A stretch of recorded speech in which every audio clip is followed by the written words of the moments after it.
Hello students.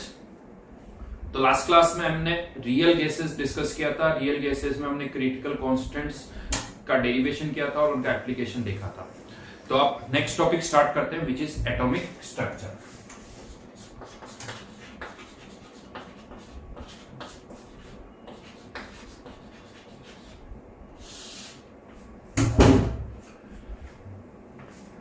जैसे कि नाम से ही समझ में आ रहा है, स्ट्रक्चर ऑफ एटम्स कह सकते हो। एक बहुत ही लॉन्ग स्टोरी है। जहां तक हम स्ट्रक्चर ऑफ एटम्स के इवोल्यूशन की बात करें तो ये जो स्टोरी है वो 1400 बीसी से भी चल रही है।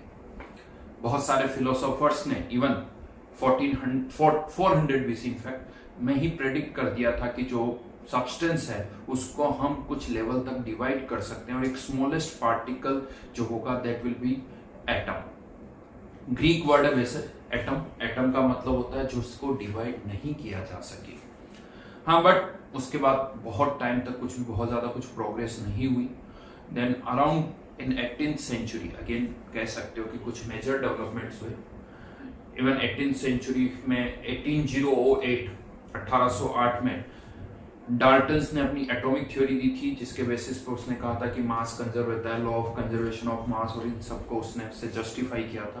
तो एक मेजर ब्रेक थ्रू था Dalton's atomic theory. Then afterwards बहुत सारे और डेवलपमेंट हुए। स्मॉल एटम्स की भी हमने बात की। देन एटम्स के में छोटे छोटे पार्टिकल्स होते हैं, प्रोटॉन, इलेक्ट्रॉन, न्यूट्रॉन, ये भी सब डिस्कवर हुए। तो ये लंबा प्रोसेस है, ऐसा नहीं कि ये कुछ 5-10 सालों में हो गया। एंड स्टिल आप कह सकते हो कि अभी भी हम एक एटम के स्ट्रक्चर को समझने की कोशिश कर रहे हैं। टिल डेट अभी भी हम एटम के स्ट्रक्चर को नहीं समझ पाए हैं। उसमें अभी भी कुछ ना कुछ नया अपडेट होता रहता है।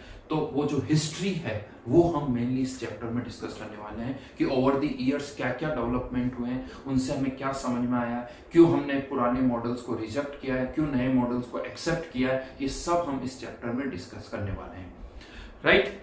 तो अगर यहां पर हम सबसे पहले स्टार्ट करें तो जो फर्स्ट, हम जैसा भी मैंने कहा था कि डाल्टन्स एटॉमिक थ्योरी, जिसमें डाल्टन्स ने एटम्स की बात की थी। तो ये जो डाल्टन्स एटॉमिक थ्योरी है, जस्ट मैं यहां पर लिखा हूं Dalton's atomic theory, this was presented in 1808। Obviously Dalton's atomic theory किसने दी होगी वो तो मुझे बताने की जरूरत नहीं। देन अराउंड 1897 में इलेक्ट्रॉन डिस्कवर हुआ था। डिस्कवरी ऑफ इलेक्ट्रॉन बाय, जैसे आप सबको पता है, जे थॉमसन।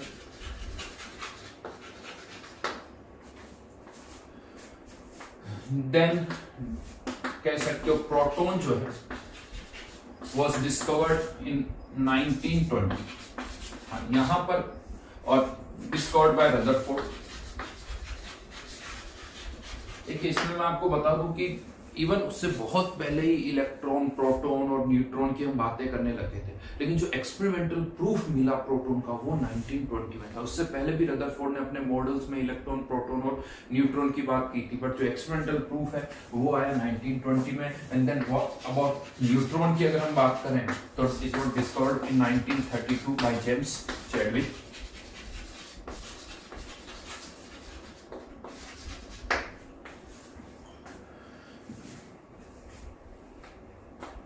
ओके, तो ये तो जस्ट एक हल्का सा मैंने ब्रीफ दिया कि कौन सी चीज कब डिस्कवर हुई है। This is not our part जो हम यहाँ इस चैप्टर में डिस्कस करने वाले हैं। तो इस चैप्टर में जो स्टार्टिंग होगी वो हम करेंगे थॉमसन एटॉमिक मॉडल।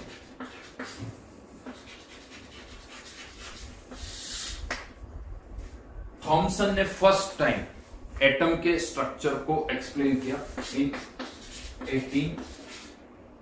1898 में, और इस मॉडल को बहुत सारे नामों से भी जाना जाता है।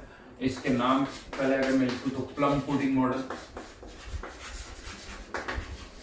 या watermelon model,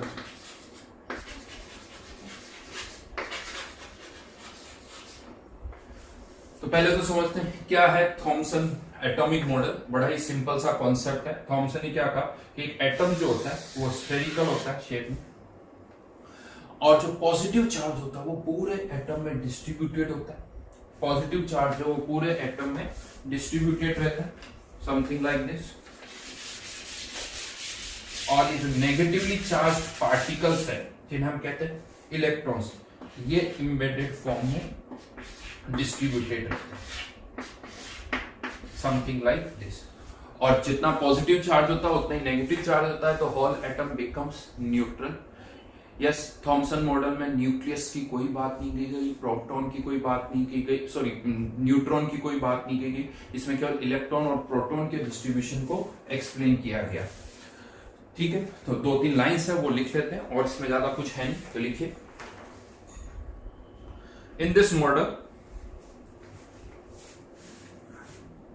atom is considered to be spherical in shape,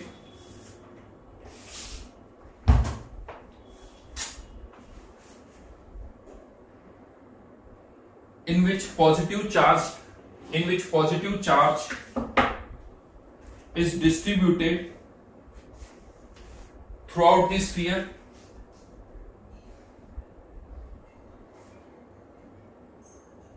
and negative charge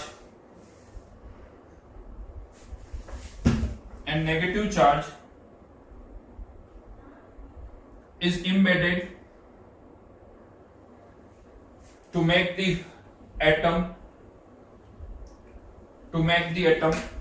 electrically neutral.